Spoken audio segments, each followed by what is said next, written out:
Bonjour, nous allons parler de la médiane. Alors la médiane c'est un indicateur différent de la moyenne.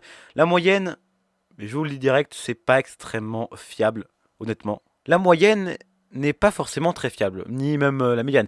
Mais avoir des indicateurs différents, ça fait quand même du bien. Quand t'as que la moyenne, c'est vrai que c'est compliqué.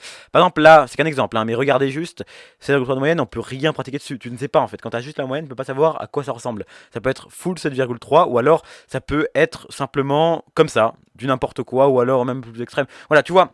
Je dis juste qu'avoir la moyenne et la médiane, c'est quand même plus fiable qu'avoir juste la moyenne ou la médiane. Dans une série, la médiane divise la série en deux. Ce n'est pas la moyenne, hein. La moyenne est différente. La médiane, ça va couper la série en deux et 50% des valeurs de la série seront supérieures à la médiane et 50% seront inférieures à la médiane.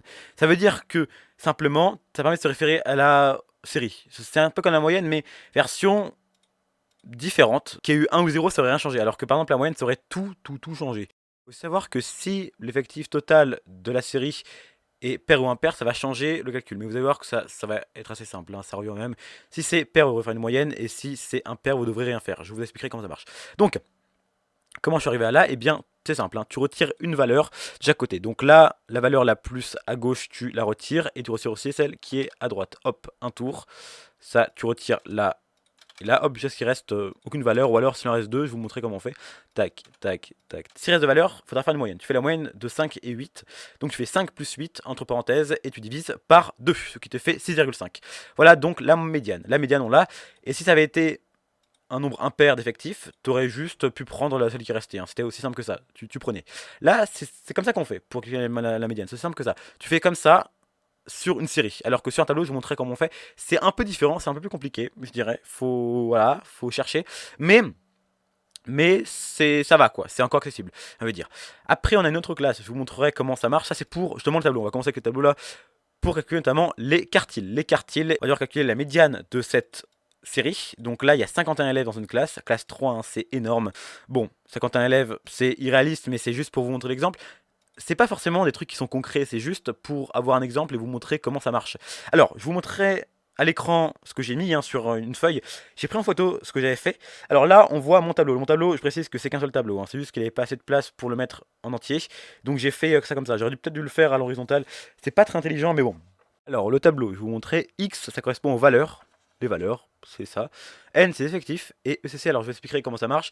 Mais ça, faut le calculer. Moi, je l'ai directement mis sur mon tableau, mais il faut le calculer de base, hein, parce que c'est généralement pas sur les tableaux dans l'exercice. Je vous montrerai comment c'est vraiment simple à calculer, hein. Tu vois que c'est juste effectif cumulé à chaque fois. Donc 3 plus 1 égale 4, 4 plus 3 égale 7, 7 plus 2 égale 9, etc. Vous allez voir, c'est vraiment très simple à calculer. Et avec ça, on peut calculer la médiane et les quartiles. Et pour avoir la médiane, tu fais 51 divisé par 2 égale 25,5. Tu divises par 2 en fait. Et donc là, oui, c'est pas la médiane ça. Non, c'est pas la médiane. C'est la valeur qui correspond. Donc là, ça, tu l'arrondis à l'entier supérieur, donc ça te fait la 26e valeur. Et tu vas voir la 26e valeur. Donc la 26e valeur, c'est bien sûr ce que j'ai mis, hein, je parle de l'ECC.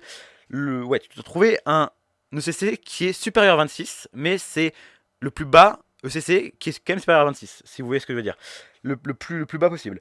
Et là, on arrive à x égale 10. En fait, la médiane, ça correspond au deuxième quartile. Le quartile, c'est comme la médiane, sauf que la médiane, j'avais dit que c'est 50% des valeurs qui sont en dessous et 50% des valeurs qui sont au-dessus.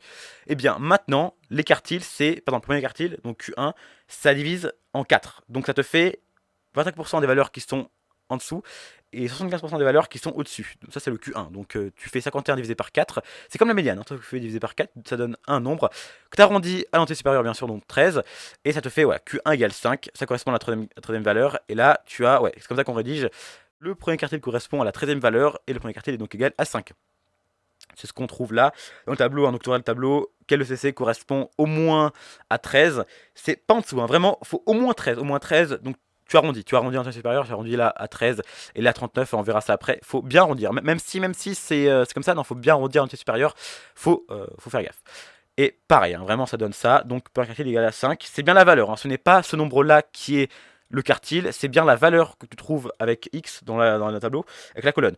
Donc faut chercher, donc vous verrez à l'écran, hein. C'est vraiment simple, dès qu'on a compris le truc, je vous promets que c'est vraiment très simple à savoir. 51 fois 3 divisé par 4, donc ça c'est le troisième quartile, ça veut dire que là il y a 75% des valeurs qui sont en dessous et 25% de valeurs qui sont au-dessus. Donc là, égale 38,25, t'arrondis ça à 39, et donc Q3 égale 14, c'est donc, ouais, 14. Faites gaffe, hein, c'est pas 38, 38,25, c'est pas 38, hein, non. X égale 14, N égale 3, et C égale 41. C'est bien cette colonne du tableau.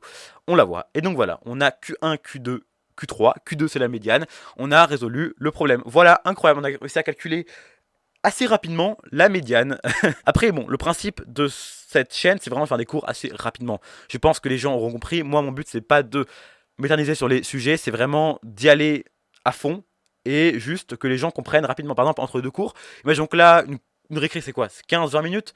Imaginons que vous avez un contrôle de maths après. Vous pourrez réviser pendant votre truc. Vous pourrez sortir votre téléphone et regarder ma vidéo. C'est le principe. Moi, faut pas que ça dépasse, disons, 10, voire maximum 15 minutes. Il y a thème code d'inscription, donc vous pourrez forcément savoir comment ça marche. Hop, faut bien faire ça, hein, parce que en maths, le problème, c'est que quand tu fais pas la bonne réaction, tu perds des points assez bêtement.